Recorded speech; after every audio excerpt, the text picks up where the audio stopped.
भाई जो गुरु वचन पे डट गे कट गे फंद कहा है, हे अर्जुन, शरीर रूपी यंत्र में आरूढ़ हुए संपूर्ण प्राणियों को परमेश्वर अपनी माया यानी शक्ति से उनके कर्मों अनुसार भ्रमण करवाता हुआ सब प्राणियों के हृदय में स्थित विराजमान है।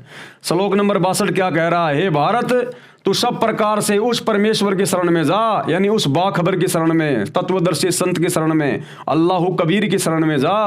उस परमात्मा की कृपा से ही तू परम शांति को तथा सनातन परम धाम को प्राप्त होगा। यानी सनातन पंथ की मान्यता है, काल के लोक की मान्यता है, वेदों के अनुसार साधना करने वालों की मान्यता है कि भैया जब तक यहां रहेंगे जन्मते और मरते रहेंगे। और आदि सनातन पंथ यानी परमपिता परमेश्वर अल्लाह कबीर के पंथ की मान्यता है कि जब तक ये प्राणी सतगुरु की शरण में आकर सत भक्ति नहीं करेगा, एक कादिर अल्लाह की सच्ची इबादत नहीं करेगा, तब तक तो ये जन्मता और मरता रहेगा काल के लोक में। लेकिन जिस दिन ये उस बाखबर की शरण में आ जाएगा, तत्वदर्शी संत की शरण में आ जाएगा और उसके बताए अनुसार आजीवन मर्यादा में रहकर सच्ची इबादत पूजा पाठ करेगा, तो फिर इसका जन्म और मरण का झंझट समाप्त कर दिया जाएगा। फिर ये सदा सदा के लिए सातवें आसमान ओरिजिनल जन्नत सतलोक में खुदा के पास चला जाएगा। आदि सनातन पंथ को उस परमेश्वर यानी परम अक्षर ब्रह्म को सत्य पुरुष कहा जाता है। आदि सनातन पंथ में उस कादिर अल्लाह को परमेश्वर कहा जाता है, परम अक्षर ब्रह्म भी कहा जाता है, सत्य पुरुष भी कहा जाता है। सत्य पुरुष यानी सदा रहने वाला परमात्मा। सनातन परम धाम को अमर लोक सतलोक कहा जाता है। उस सतलोक में जाने के पश्चात साधक का जन्म मृत्यु का चक्कर सदा के लिए समाप्त हो जाता है। कौन सा सतलोक?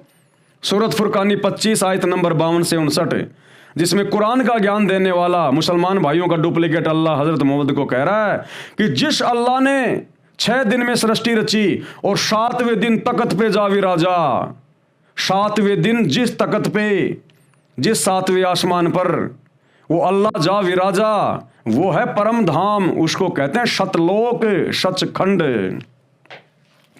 उस सतलोक में जाने के पश्चात साधक का यानी भगत का जन्म मृत्यु का चक्कर सदा के लिए समाप्त हो जाता है। अब सिख पंथ में क्या मान्यता है? अब सिख पंथ में भी जन्म और मृत्यु को माना गया है कि भैया जन्म और मृत्यु इसी प्रकार से बनी रहेगी। इंसान जन्मता रहेगा, मरता रहेगा, नरक स्वर्ग में जाता रहेगा, 84 लाख योनियां भोगता रहेगा, जब तक वो सच्चे सतगुरु की शरण में आकर और सत्य पुरुष की यानी अल्लाह कबीर की भक्ति नहीं करेगा, तब तक इसी प्रकार से जन्मता और मरता रहेगा। तो सिख पंथ की क्या मान्यता है?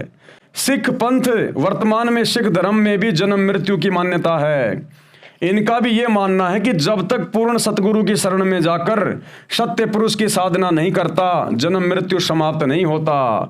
सत्य पुरुष की भक्ति से जन्म मृत्यु सदा के लिए समाप्त हो जाते हैं। वह साधक सतलोक यानी सचखंड में चला जाता है। अब जैन धर्म की क्या मान्यता है? जैन धर्म पंथ, जैन धर्म की सनातन धर्म वाली मान्यता है कि जन्म मरण कभी समाप्त नहीं होगा।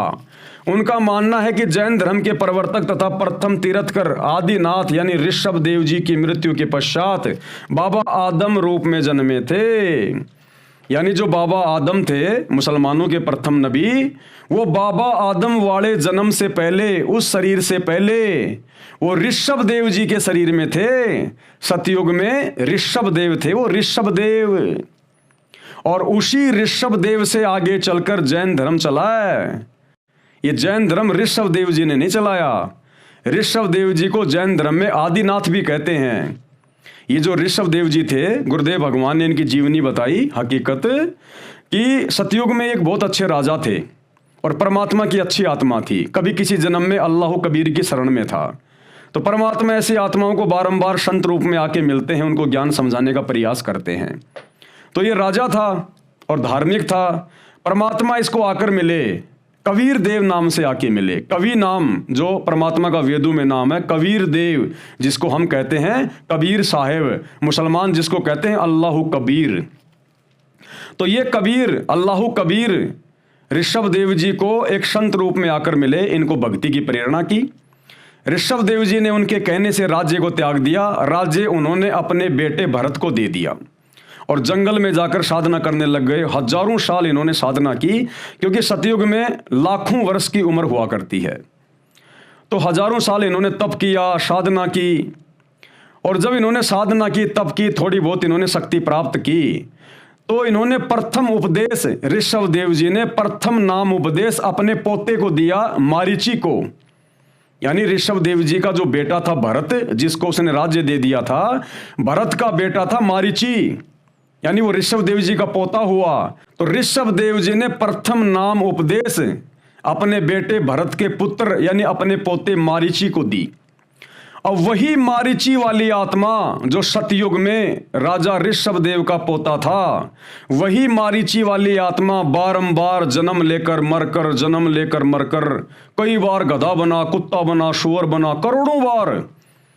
जैन भाइयों की पुस्तक है आओ जैन धर्म को समझें, उसमें साफ साफ लिखा हुआ है कि वो मारीची की आत्मा सतयुग से लेकर वर्तमान समय तक, जब तक वो महावीर जैन के रूप में नहीं जन्मा, तब तक उसने 20 करोड़ बार गधे के जन्म प्राप्त किए, 30 करोड़ बार वो बिल्ली बना, पेड़ के जन्म प्राप्त हुए, पता नहीं हाथी के जन्म प्राप्त हुए, कभी बीच बीच में देवता भी बना। तो करोड़ों जन्म 84 लाख योनियों में भोगने के बाद वही मारीची वाली आत्मा ऋषभ देव का पोता 500-600 साल पहले दोबारा से उसको मनुष्य जन्म मिला, महावीर स्वामी के रूप में, महावीर जैन। और इसी महावीर जैन से फिर आगे ये जैन धर्म चला है। तो जैन धर्म में भी मान्यता है कि बारंबार जन्म और मृत्यु होती है। जैन धर्म की सनातन धर्म वाली मान्यता है कि जन्म मृत्यु कभी समाप्त नहीं होगा। उनका मानना है कि जैन धर्म के प्रवर्तक तथा प्रथम तीर्थकर आदिनाथ यानी ऋषभ देव जी की मृत्यु के पश्चात बाबा आदम रूप में जन्मे थे।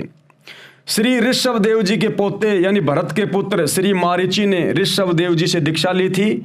उसके पश्चात उस आत्मा के अनेकों मानव जन्म हुए, करोड़ों पशुओं यानी गधे घोड़े के जन्म हुए, अनेकों बार वृक्ष के जन्म हुए। वही आत्मा 24वें तीर्थकर जैन धर्म के हुए।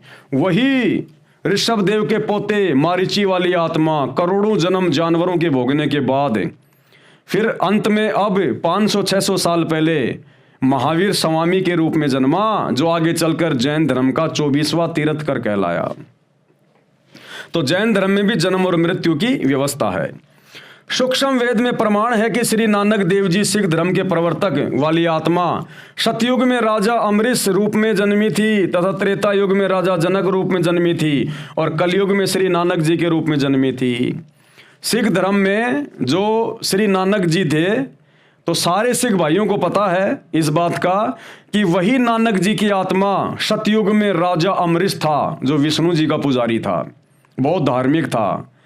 फिर त्रेता युग में वही राजा अमरीश की आत्मा सीता जी के पिताजी के रूप में यानी श्री रामचंद्र जी के ससुर जी के रूप में राजा जनक के रूप में जन्मे, और राजा जनक भी बहुत अच्छे धार्मिक राजा हुए।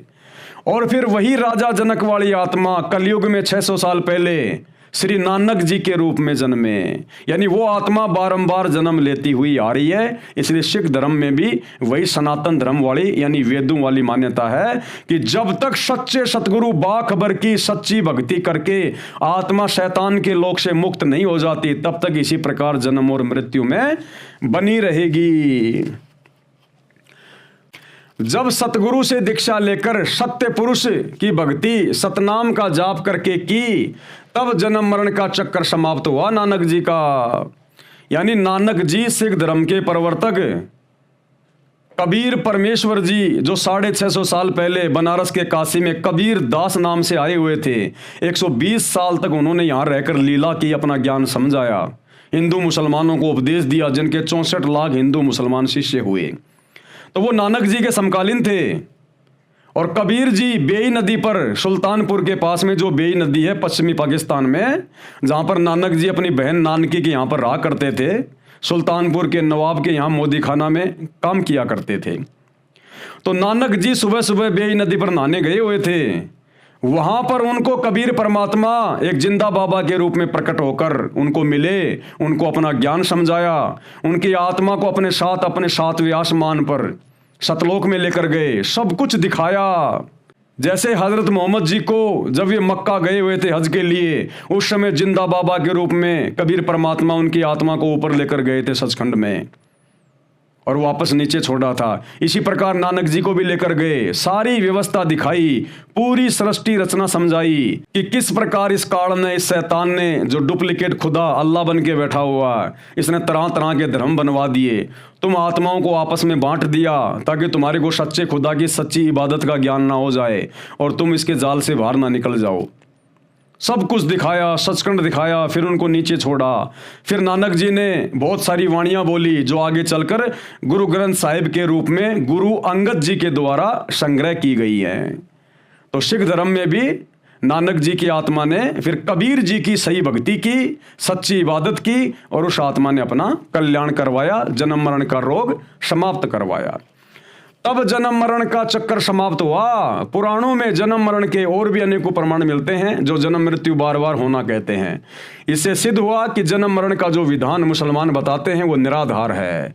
इन सभी बातों से यह सिद्ध होता है कि मुसलमान धर्म के उलेमा, मुल्ला मौलवी जो जन्म और बार बार मृत्यु के बारे में बताते हैं कि यह कभी नहीं होता, केवल एक बार जन्मते हैं, फिर कब्रों में दफना दिए जाते हैं, फिर कयामत के दिन कब्रों से बाहर निकाले जाते हैं, फिर पृथ्वी नष्ट हो जाती है, अच्छे कर्म करने वाले जन्नत में जाते हैं, बुरे कर्म करने वाले जहन्नुम में जाते हैं और दोबारा से कायनात नहीं रची जाती, दोबारा से जन्म मृत्यु नहीं होता। तो आज गुरुदेव भगवान ने मुसलमान धर्म की पुस्तकों से तो दिखाया कि मुसलमान धर्म के उलेमाओं का, मुल्ला मौलवियों का ये कथन बिल्कुल गलत है। उनकी खुद की आसमानी पुस्तकें उनके सिद्धांतों को खंडित कर रही हैं और साथ में अन्य धर्मों की पुस्तकों से भी साबित कर दिया कि जब तक हम इस शैतान के लोक में रहेंगे, 21 ब्रह्मांड में रहेंगे, तब तक जन्म मृत्यु और 84 लाख योनियों का कष्ट और ये स्वर्ग और नरक इसी प्रकार से बने रहेंगे। इससे सिद्ध हुआ कि जन्म मरण का जो विधान मुसलमान बताते हैं वो निराधार है। उनके पवित्र ग्रंथ भी उनकी बात को गलत सिद्ध कर रहे हैं, यानी कुरान शरीफ भी मुसलमान उलेमाओं की बातों को गलत साबित कर रही है।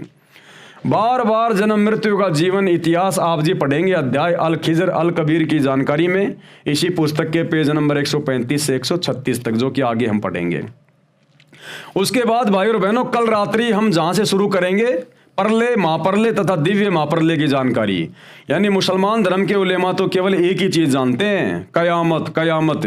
अरे कयामत के बाद तो और भी कयामत है, बड़ी बड़ी कयामत, जिनके बारे में तुम लोग जानते भी नहीं हो, तुमने कभी सुना भी नहीं होगा। वो ज्ञान ये अल्लाह कबीर बाखबर स्वयं धरती पर देने के लिए आते हैं और आज आए हुए हैं। अति शीघ्र सतगुरु रामपाल जी के सत्संग सुनना शुरू कर दीजिएगा और भाई अपने आत्म कल्याण करवा लो, अन्यथा ये शैतान इसी प्रकार से चक्कर में घुमाता रहेगा, जन्म और मृत्यु के चक्कर में, 84 लाख योनियों में गधे कुत्ते के शरीरों के चक्कर में। भाई जो गुरु बचन पे डट के कट गए फंद 84 के, कट गए फंद 84 के, कट गए फंद 84 के।